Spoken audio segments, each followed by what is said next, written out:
청담동 제보자, 내 여친은 뻥쟁이 이렇게 얘기를 했는데 저는 청담동 제보자한테 말하겠습니다. 네 여친이 뻥쟁이가 아니라 네가 거짓말쟁이야. 아, 그렇게 보시는 건가요? 당연하죠. 저 청담동 제보자가 저 더 탐사라는 데랑 작업을 한 거 아니에요. 그러니까 지금 저 여친한테 거짓말했다고 지 면피를 하기 위해서 저 얘기를 하고 있는 건데 제가 이 문제를 한번 처음부터 정리를 한번 해드리겠습니다. 자, 김의겸 더불어민주당 의원이 10월 24일 국정조사 현장, 국정감사 현장 법사위원회에서 자, 그것도 법무부 감사였습니다. 여기에서 한동훈 장관이 출석한 가운데 얘기를 합니다. 자, 윤석열 대통령, 한동훈 장관, 이세창 전 자유총연맹 그 총재 권한대행 그리고 김앤장 변호사 30명 여기가 모여서 7월 19일 자정부터 시작해서 새벽 3시 넘어서까지 술을 마시고 연주를 하고 했다는 지금 보도가 내용이 있다. 제보가 있다. 이거 당신 해명해봐라. 라고 얘기하니까. 의원님, 저 술 못 마시는 거 아시죠? 의원님, 저 술 못 마시는 거 아시죠? 그런데 그런 말씀을 하십니까? 저는 여기에 제 장관직 포함해서 모든 공직 다 걸겠습니다. 의원님 뭘 거시겠습니까? 아니 지금 여기가 지금 장사치나 지금 있는데 지금 무슨 그런 말을 해? 아니 의원님 워낙 거시는 거 좋아하시잖아요. 저는 모든 걸 다 걸겠습니다. 의원님 뭘 거시겠습니까? 지금 물어본 이 제보 내용에 대해서나 답하세요. 네, 말씀하세요. 이렇게 됐습니다. 그러니까 한동훈 장관은 즉각 이제 반박을 지금 신동훈 차장이 보여드린 것처럼 이렇게 반박을 했는데요.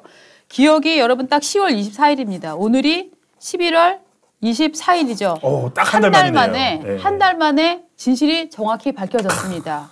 어저께 검찰에 이 여성이 첼로 오브리 여성 출석했습니다. 출석을 해서 나갔죠. 경찰에 출석을 해서 얘기를 했습니다. 내가 그 당시에 사귀고 있던 남자친구한테 얘기했던 건 거짓말이었다. 그렇습니다. 예. 그러니까 수사는 이렇게 하는 겁니다. 진술이 아니라 불러서 하기 전에 위치 추적한 게 나왔죠. 맞습니다. 그날 술자리에 있었던 사람들이 정확하게 오후 10시에 다 헤어졌다. 헤어졌는데 당신은 새벽 3시에 뭐 했냐? 새벽 3시에 있었다는 게 뭔 말이냐? 위치 추적된 증거를 가지고 딱 들이미니까 맞습니다. 죄송해요. 거짓말입니다. 그렇게 이야기를 한 거죠. 그래서 저는 이 위치 추적해서 10시에 다 헤어졌단 말은 그 전날 나왔거든요. 전날 나왔기 때문에 그날 밤에 이 제보자가 자기 여친을 불러서 자기 여친에 대해서 내 여친은 뻥쟁이라고 트위터를 올렸어요. 그렇죠. 그러니까 이 제보자 쏘은 거 아닌가요? 쏘은 거 아닐까요? 아니죠. 저는 이 지금 앞으로 경찰이 또 들춰보겠다고 한 문제가 뭐냐 하면은 이 녹취록을 입수해서 공개하게 된 경위 같은 것들도 다 따져보겠다고 했거든요. 자, 국회의원의 면책 특권은 말입니다. 그게 사실이라고 인지하지 못한 경우, 그렇죠? 진실이라고 심하게 믿을 했을 경우에 그 유지돼야 된다고 저는 보는데 지금 이거 내용을 한번 우리가 조목조목 좀 따져봅시다.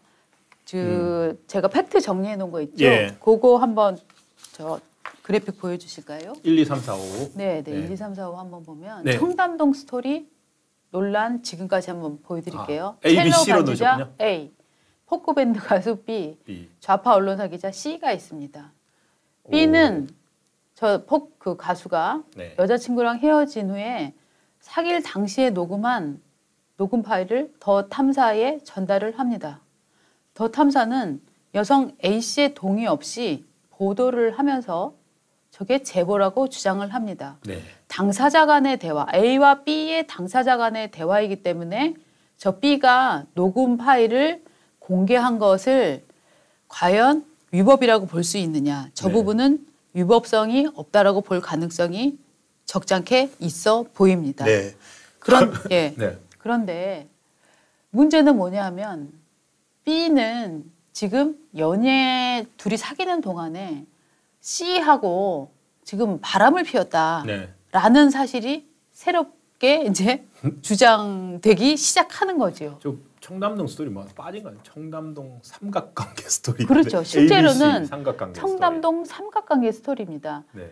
더 탐사 그리고 국회의원 김의겸은 실제로 저 내용을 폭로할 당시에 둘이 지금 협업했다고 얘기하지 않았습니까? 그렇습니다. 협업이라고 하는 거는 최소 며칠 혹은 몇 주에 걸쳐서 둘이 상의하고 논의하고 검증하고 하는 과정이 있었을 텐데 저거는 검증을 하다 보면 아니 장소도 특정하지 못하는 1시까지 술자리라는 게 청담동에 대체 저런 그랜드 피아노가 있는 고급바가 몇 개나 있다고 저 장소를 특정하지 못합니까?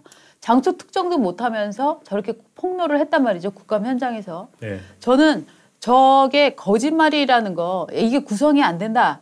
얘기 안 된다. 신뢰도 떨어진다. 하는 걸 전 처음부터 알았을 거라고 생각을 합니다. 그렇게 되면은 네. 김의겸 의원은 네. 면책특권에 네. 적용을 못 받아요. 네. 그렇죠. 그래서 근데 이제 더 탐사는 네. 지금 저기서 뭐가 제일 만약에 알았다고 한다면은 네. 그러니까 김의겸 의원은 면책특권을 빌미로 한동훈 너무 그 전에 이미 청문회 때부터 몇 번 망신을 당했잖아요. 예. 그래서 한동훈 장관을 이 해코지하기 해코지하거나 망신 줄 수 있는 절호의 기회고. 네.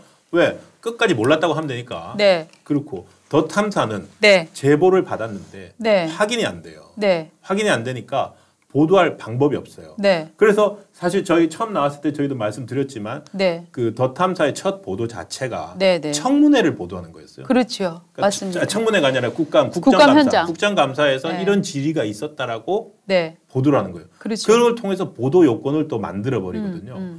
그러니까 그걸 아주 교묘하게 쓴 거고 사실은 다 알고 있으면서 제보자가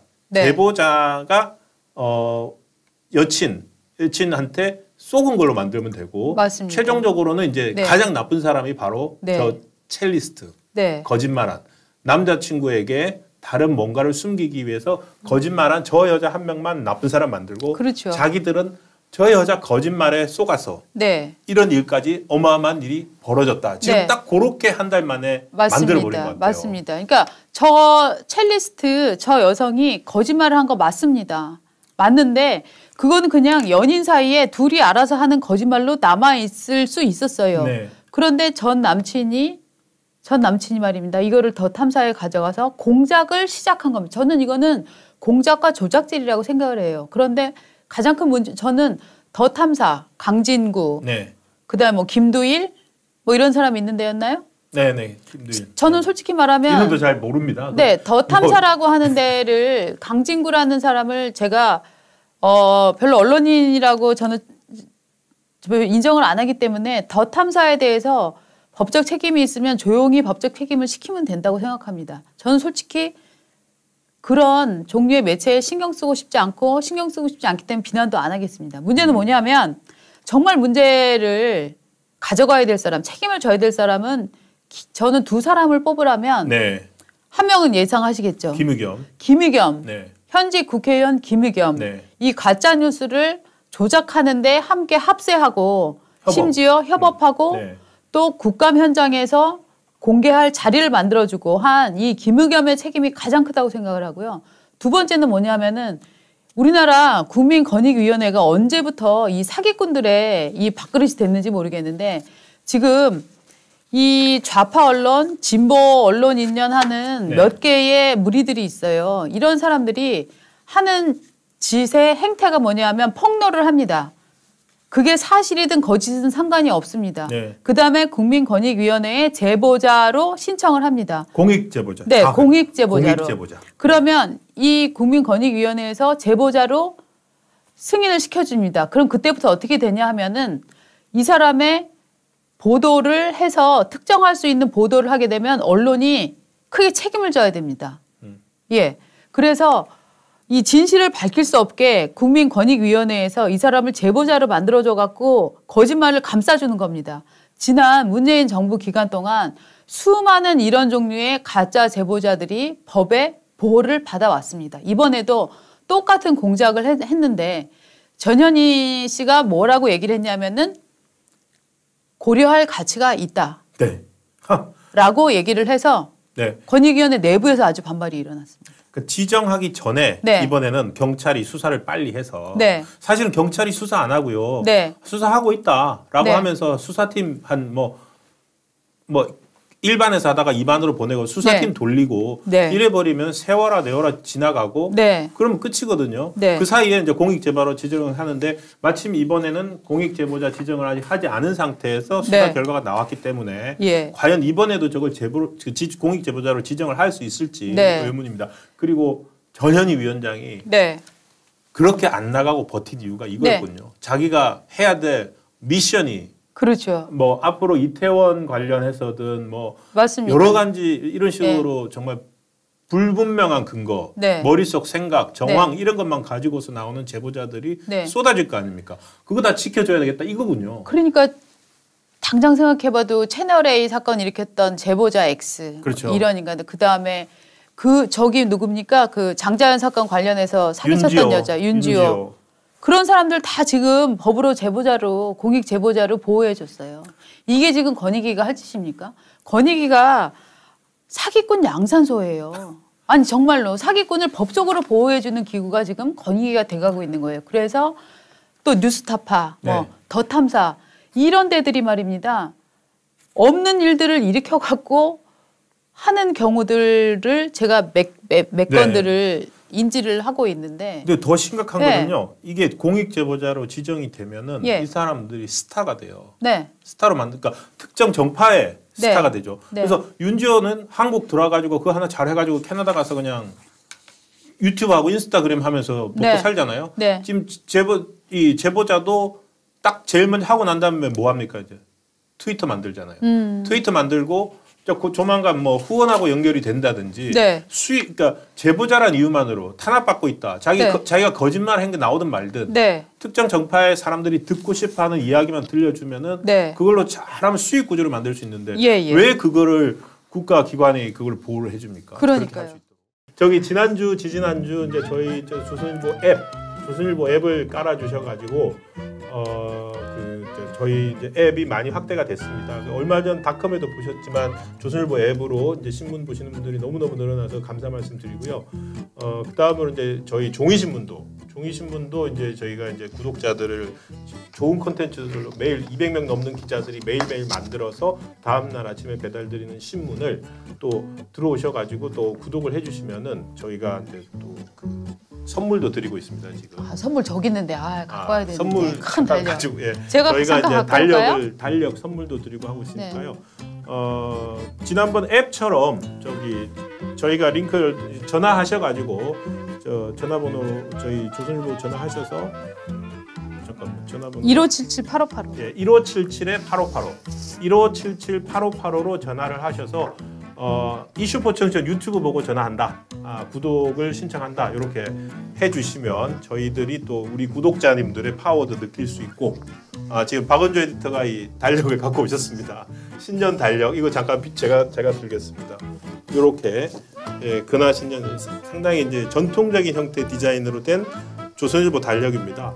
이 조선일보 달력을 이번 유튜브 1577-8585 전화하셔서 유튜브 보고 구독 신청한다 라고 하면서 제 이름 또는 박은조 에디터 이름 이렇게 한번 언급해 주시면 그 추천자로서 언급해 주시면 저희가 이렇게 달력도 보내드리도록 하겠습니다. 신동훈 씨 이름 얘기해 주세요.